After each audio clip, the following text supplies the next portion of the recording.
Good morning, everyone. Delighted to be here today to talk about the benefits of the OXED oral language program. I'm the Chief Strategy Officer and one of the board directors of OXED. My name is Andrew Mendoza, based quite close to Oxford in the UK. So here's a quick executive summary of what we're going to go through. 3 points. Number one, that the science and research that the professors have conducted over the last 20 years shows more and more that oral language is the most important enabler of reading comprehension. Number two, that the poor oral language is widespread and persistent. And thirdly, and this is the most important point, that most of these pupils who've got poor oral language, a lot of which is driven environmentally by factors like socioeconomics and whether the language at home is English or not. But most of these pupils can achieve significant improvements with a structured oral language program, which has got educational, financial, and ancillary benefits, largely around staff motivation and pupil emotional and social health and well-being. So we're going to talk about all three. We're not going to do a program overview today. We can address that on another occasion. But essentially, in summary, as you probably know already, OXED has a universal screener, a 5 to 10 minute digital screen to assess children's language, extensive professional development that explains the importance of oral language and then how to run the program. And the program is both whole class and a tier 2, tier 3 program for the children with the greatest oral language need. And we're really going to talk mainly about that today in terms of the benefits. So many models of reading recognize the importance of oral language, and Scarborough's reading rope there is probably the one that first most explicitly called out language and word recognition as separate strands. But she did this in a way to sort of show how they come together and how they intertwine, which is absolutely right. But somewhere in the simplicity of this, a very important point got lost, which is that actually language is more of an enabler. It's more of a foundation for the subsequent skills.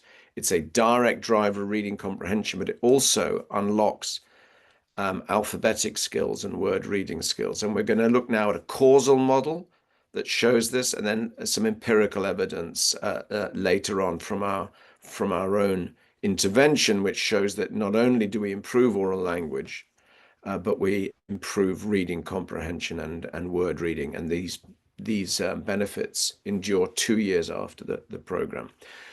So language is foundational. And if we look at it in a slightly more complicated way of showing Scarborough's rope, you can see that language strand along the bottom leads to reading comprehension, and it is the most influential impact on reading comprehension, as well as being the vehicle by which knowledge of the world grows, which is fundamental for that reading comprehension.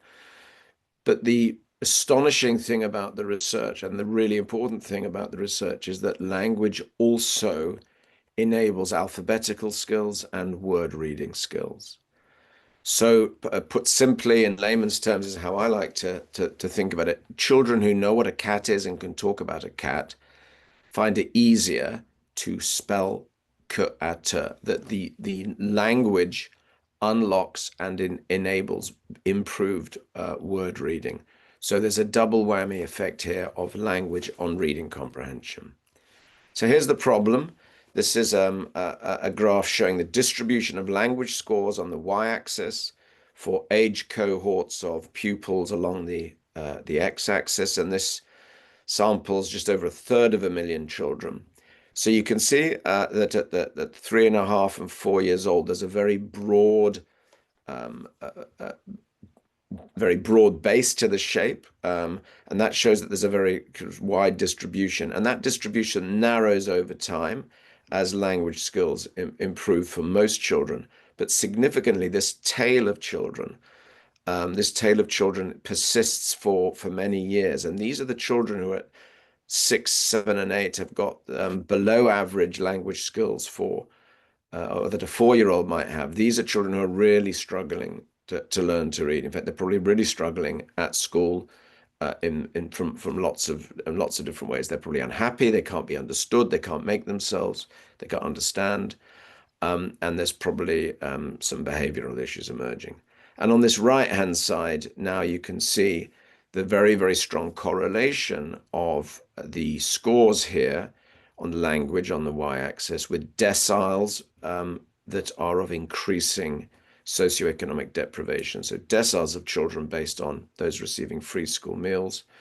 There's a very, very straight line there. So the from an equity perspective, it's really important to help these children because they're disadvantaged in their language, not because of neurological or clinical issues, but because of environmental issues. But the good news is that we're able to address it. Just to see the impact of the poor language on reading comprehension, looking at the NAEPS, national NAEPS scores, fourth grade reading, which you're all probably very familiar with, you can see that it has declined slightly overall since 2019, but that the most marked declines are in the lowest quartile, the worst quartile of children. So 197 going to 189 is the 25th percentile, and 168 going to 158. These are significant drops. And we think that they're affected by a combination of factors, COVID, poor oral language, and that's probably also caused by again, we've talked about the socioeconomic deprivation of some of these groups, so it's deteriorated. But according to the models that we talked before from the professors, we should be able to see the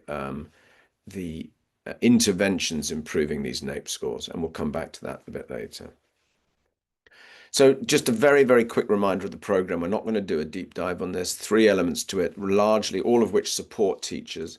There's the screener to identify the children with a single unique language score. And the screener here is as accurate as a 1 hour in-person session from a professional. There's a lot of very relevant professional development for the teachers to help them understand the importance of language and also why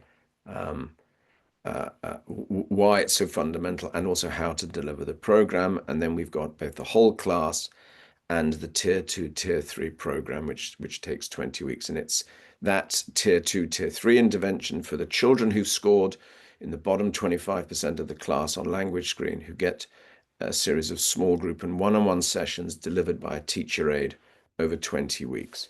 And that's what we're about to look into the benefits of. So by using language screen, we identify and help the children with those lower scores in those first years at school. And as a result, we improve literacy and learning outcomes materially in the later years with educational, financial, and then the pupil and teacher benefits that we talked about. So quick summary, significantly improved oral language scores, significantly improved behavior. Those oral language improvements are maintained, and those improved oral language also results in improvements in reading comprehension. And the science would suggest, although we don't have published papers on this, and by the way, all of these benefits are evidenced with peer-reviewed journals. You can see the headlines behind. But we also think it should result in fewer dyslexia diagnoses, send referrals, and reduce late emergent reading issues. The major contributor of which is comprehension. So starting at a pupil level, this is a school in Hawaii, probably 80 children in all the classes, of whom 17 were selected to go through the program. We scored them first score down the left-hand side, and then second score after the intervention along the y-axis. So if they're in the bottom left, it means the score has got worse since the first test. If they're in the gray, it means the score stayed the same, there was no improvement. And if they're to the right of that gray, it means that their score has improved. So when you look at it this way, you can see that there's a large group, 9 children in fact, whose scores significantly improved. And In fact, there was nearly a 60% reduction in children at a level of 85 or below, which is the level at which children would be viewed as special ed. And on the left-hand side, you can see there's probably a couple of children who need some SLP support and some other children who might need more oral language enrichment, or maybe there was an attendance issue, but certainly those children will need some additional support. But the main point here is that over half of the children made spectacular progress and caught up to the class average of 100 and indeed in a number of cases exceeded it. And these results are also borne out in all of the analyses we've done. This graph now shows the results of 6,000 children who were selected and then who were in a randomized control trial. You can see that the mean score before was 84. And then on the right-hand side, the control group who didn't get any intervention, their score went up a little bit to 87. But the intervention group, the pupils who went through the oral language program, their mean score went up to 96. So nearly all of the children caught up with the class average or exceeded it.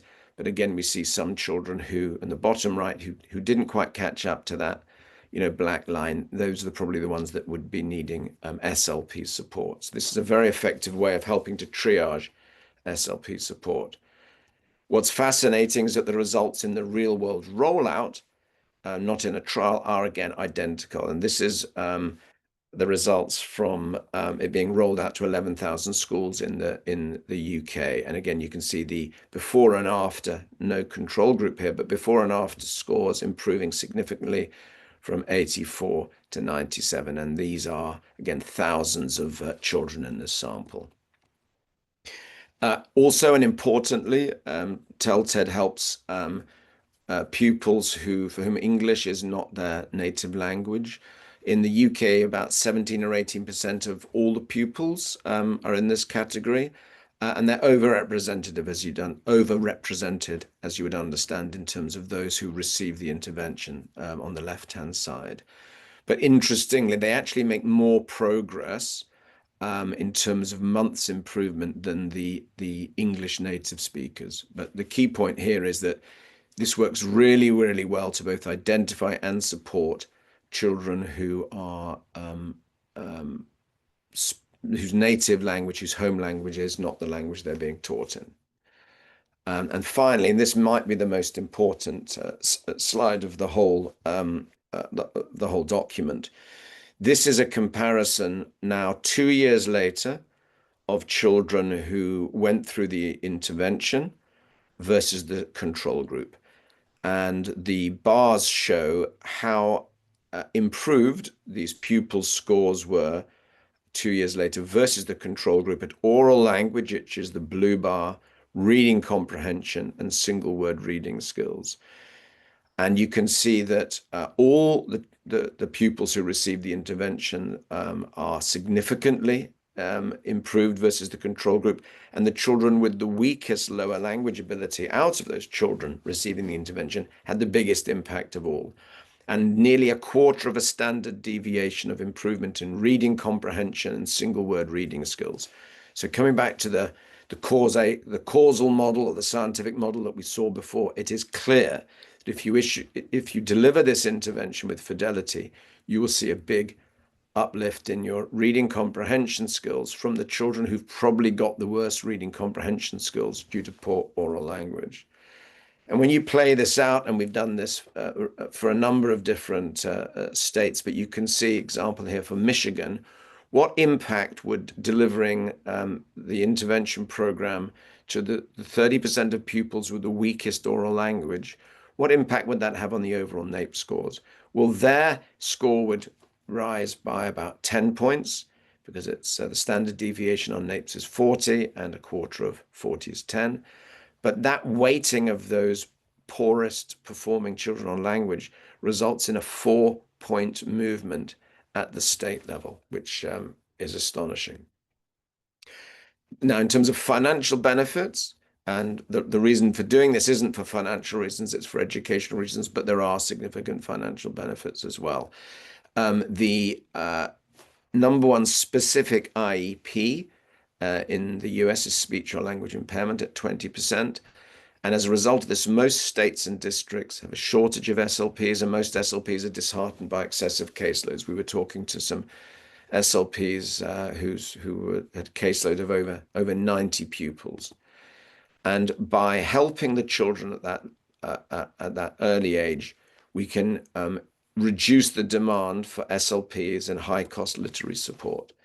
So this is run for a district of a 70,000 enrollment, and we're assuming that two grades of 460 classes, 11,000 children in those grades go through the program. And of those, about 2,500 would receive TEL Ted, and on average, of every 5 children in a class who go through the program, 3 are probably at SCN or special ed level, and we reduce that by 2 in each class. So what this means is for this district, if they did this program systematically in the first couple of grades, they could probably avoid the demand for 26 fewer SLPs, which at about an average of $100,000 a year is nearly a $3 million saving. And then just for the sake of rolling it out further, if we assume that then only 25% of these children avoid 1 year of a later IEP around literacy, that would assume another 3 million. So what we're looking at here is a significant payback of potentially 10x on the investment in the program. And then finally, we've talked about the ELL children and the reading comprehension, but there are children who've got poor behavior and poor social and emotional development. Either they're very quiet because they don't know what to say, or they're behaving poorly because they can't understand or be understood. And we've seen that there are other benefits based on improved oral language. Teaching and learning is language is the medium of instruction. We know that mathematics and arithmetic is a verbal skill, so the language is really important there. And critically, the social and emotional development. We've seen much happier children and happier schools when these children are able to make themselves understood and when they can understand. And we've seen some districts in the States actually put this program in to help with some of these behavioral issues. And here's the evidence here from one of a great quote from a first grade teacher in Montana. When kids are able to communicate effectively, it helps them with reading, writing, maths, and helps them socially and emotionally when they can communicate their needs. So we help with the children's behavior. We help with children's social development. We've got an academic journal published paper showing the improvements on behavior. You can see that in the bottom left. And we think it helps the staff. The classroom teachers now have a slightly calmer class. The teacher aides, the paraprofessionals or the interventionists, it's only take half a day a week to deliver the program.